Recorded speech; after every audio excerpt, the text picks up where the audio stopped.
អ្វីសុខភេងមង្គលអនុស្សាវរីយ៍ខំខវីក្នុងភ្នំប្រកងមិនបានប៉ុន្មានចិនប្រក៏យ៉ាងខំខ្លាយមួមងស្នេហាដាច់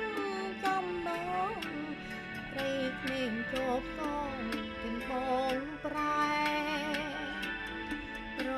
ពន្ធដើមនៅមានដង្ហើមប្តីបងមានថ្មីឬមួយបរងនៅលើផែនដីក៏ទៅនៃបាត់ចិនភរិយាឯនាងលួចស្នេហ៍មិនកិនអាណិតកិនត្រីដោយគ្នាពេលបានស្នេហាដូចគេប្រហារូយកប្រមាត់បើនឹងស្លាប់ព្រោះតែឈើចាំ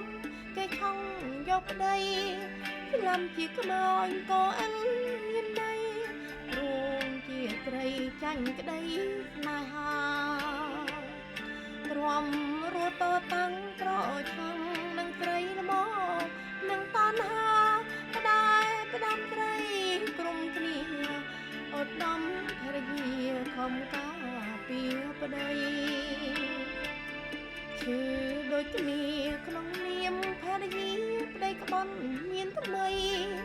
ត្រីក្មេងត្រង់តែកោតែខ្ចីប្តីអើយប្តីលេងកោសាវ៉ា